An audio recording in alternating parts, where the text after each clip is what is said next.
Hello again, friends.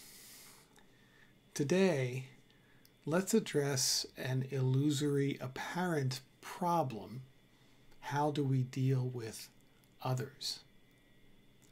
Now, most of the concerns and questions I receive are, of course, about how to fix ourselves, how to become better, more peaceful, more loving, how to become less identified with the illusory me and become liberated. But I also often get queries about how to fix others in this world. How can we change the apparent ignorance, irrationality, and narrow-mindedness of our neighbors, our dysfunctional family members, of cruel, evil, greedy, and violent people, all the bad actors in the world? It's understandable. This mind-created world can seem very scary, a scary place. And when we are overly identified with our own untethered mind, we can spend large parts of every day being very frightened of what we will think, what we will do, and what mischief or suffering our mind may lead us into. So naturally, when we venture out into the world, we can be very frightened of every stranger we encounter, and even friends and neighbors we think we know well. Are they less identified with their own me mind? If not, are they still driven to please themselves first, at all costs, even at my expense? Are they misguided fools with outdated, misinformed ideas and beliefs? Are they sinister? Then we read the news, and there seems to be so much conflict and disagreement in our world between all these apparent others. We start to blame and form a conclusion that the world would be so much more peaceful and heavenly if only we could get rid of all the evil minds and the bad actors. In fact, we could say a majority of the adult human race spends endless hours blaming someone else, some others, for the state of the world or the problems in their own lives, complaining endlessly about them, or outright joining clubs and organizations promoting their ideology and calling all others who don't see the world as they do fools and aberrations. So often, I get messages saying, Tasia, I'm so grateful. Through discrimination, witnessing, and non-duality, I'm feeling so much more liberated and free, so much more peaceful, and less identified with my monkey mind. However, my family, my parents, my neighbors, or simply the ignorant ones out on the street are driving me crazy. Or the news and all the evil people and governments and corporations and destroyers of the environment are frightening the hell out of me. And even liberated, I cannot imagine how I can remain in peace living in this crazy world, interacting with all these others. So, enough about saving me. How can we save the world? Enough about enriching and enlightening me. How do we end poverty and ignorance for all others? Enough about liberating me. How do we liberate all others? The beautiful Bodhisattva sentiment. And until that happens, how can I save myself and my family from all these crazy, evil others? Should I give money to the poor? Should I protest against the greedy rich? Should I become an activist or campaign for the right political parties? What is the best path? The proper action a liberated one should do for this world should extend to others. Now, many great sages, from Adi Shankara to Buddha to Sri Nisargadatta, have all answered this emphatically, declaring the greatest thing you can do for others, for the world, is become liberated yourself, liberated from your illusory mind identification. We have centuries of evidence that one more identified mind trying to fix all other identified minds has little or no impact, and quite often makes things worse.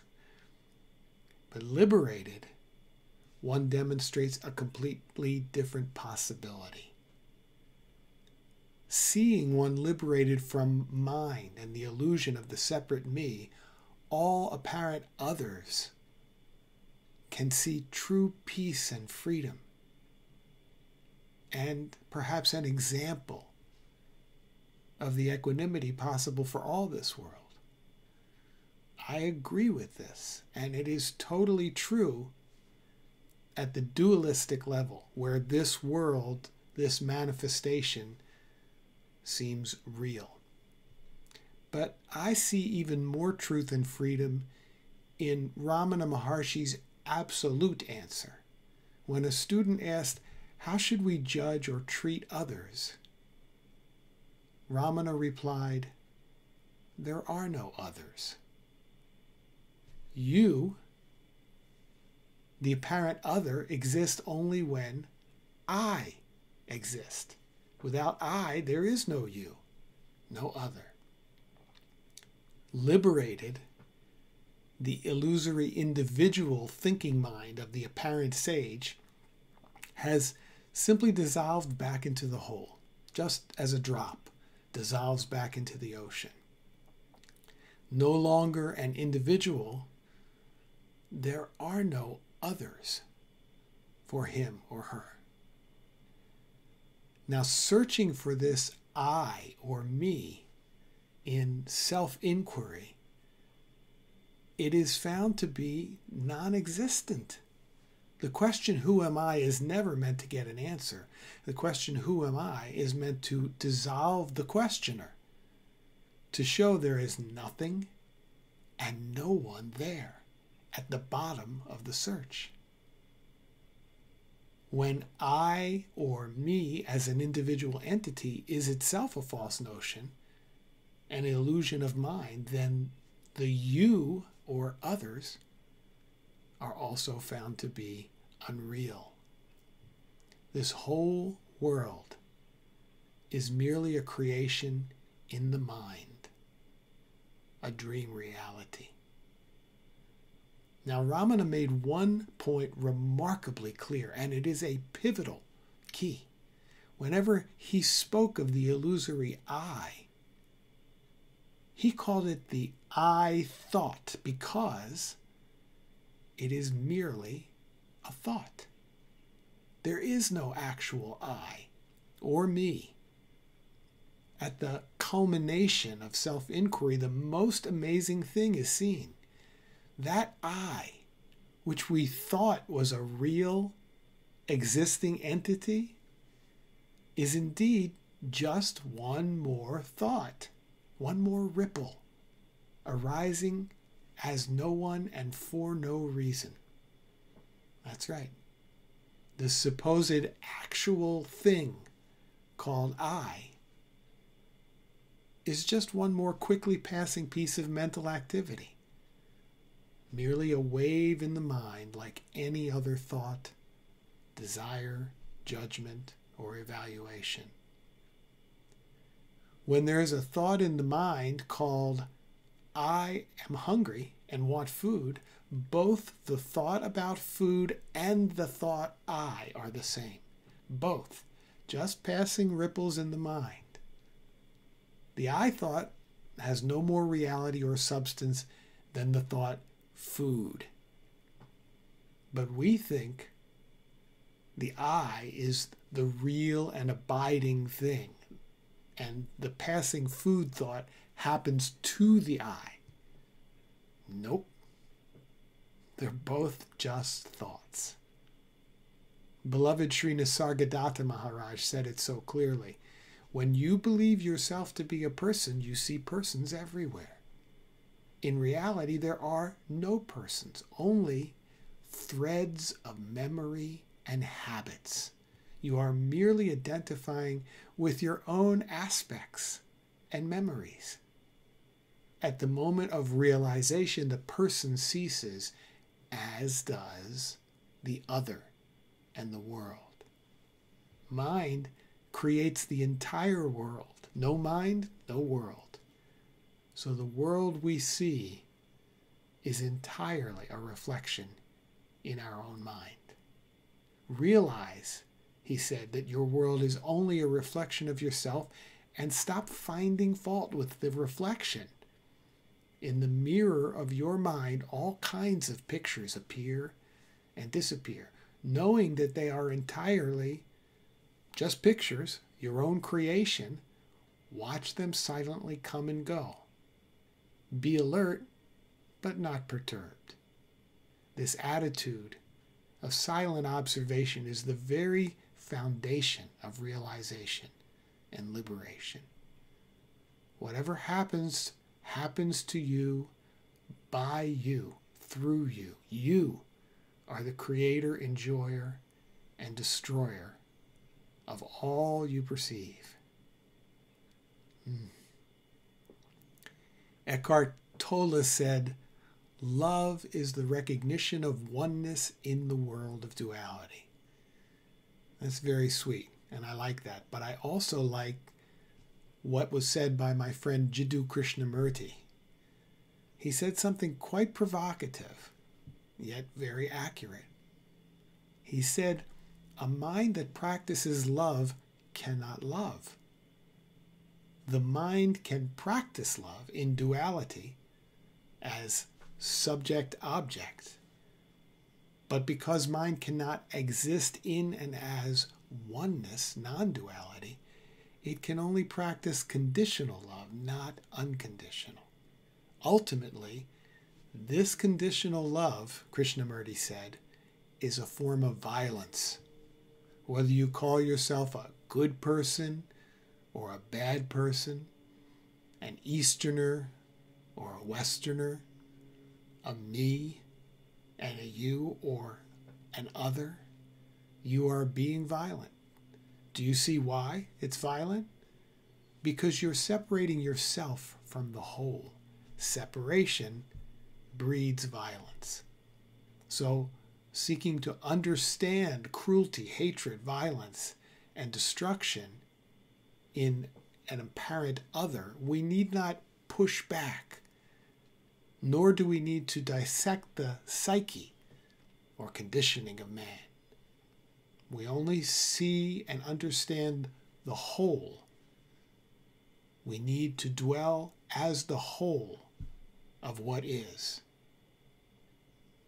Paraphrasing Lao Tzu, the more recent Taoist philosopher Wei Wu Wei said, do you realize that when you give money to a beggar, you are giving it to yourself?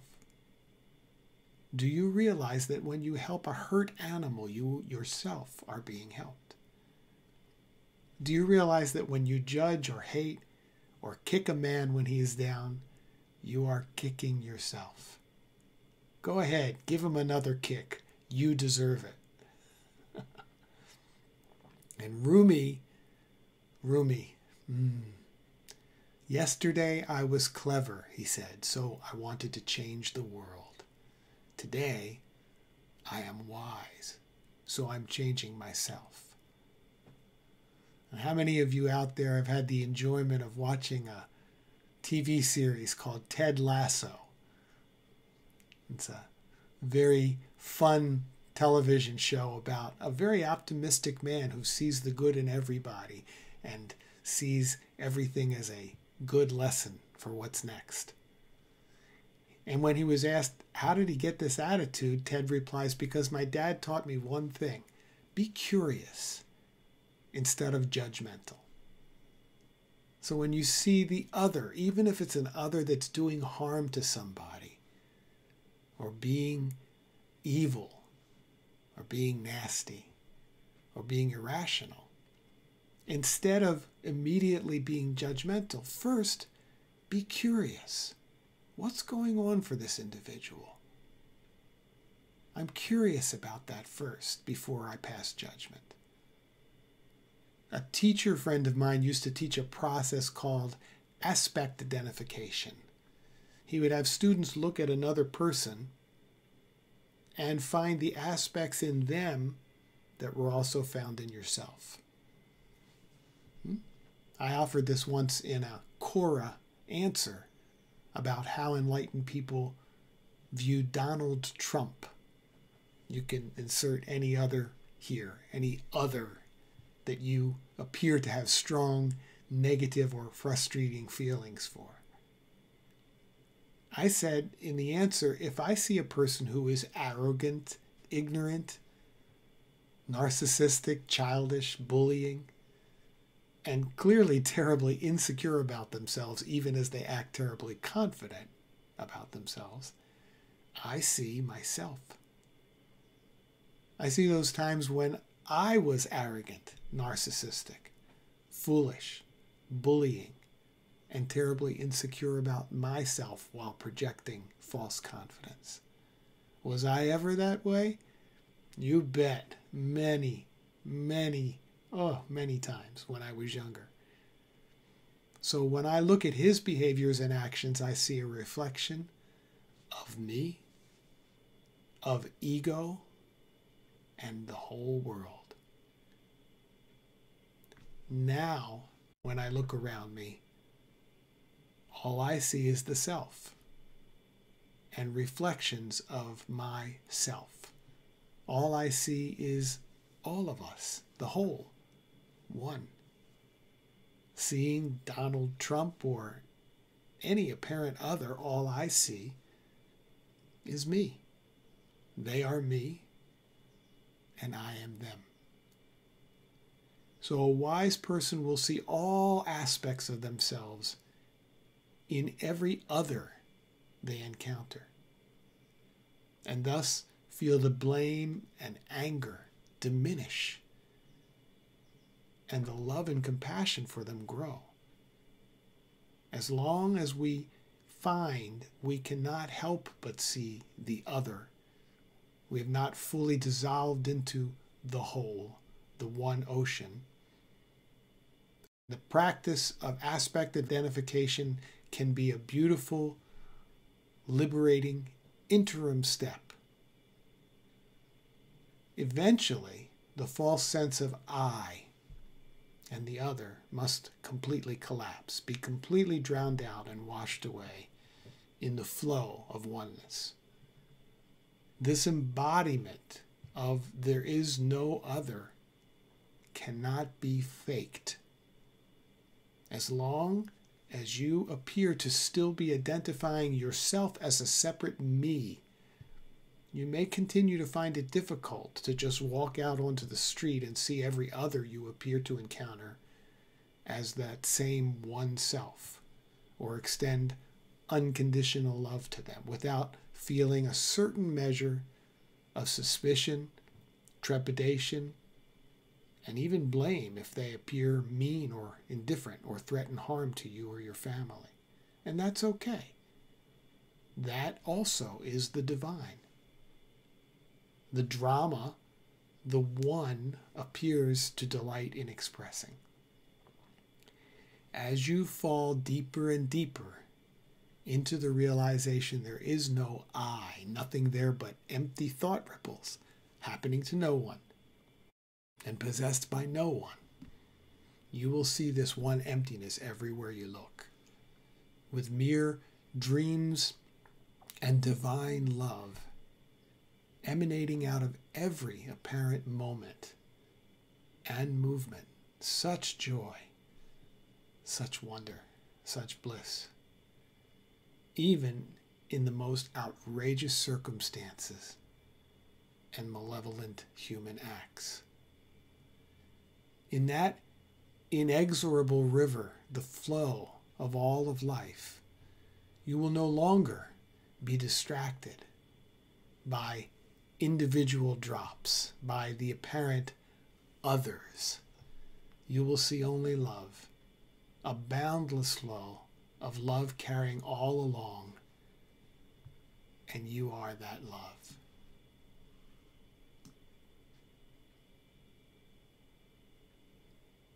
Thank you for joining me.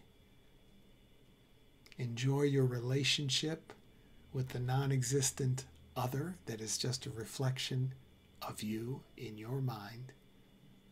Keep letting go, and we'll talk again soon.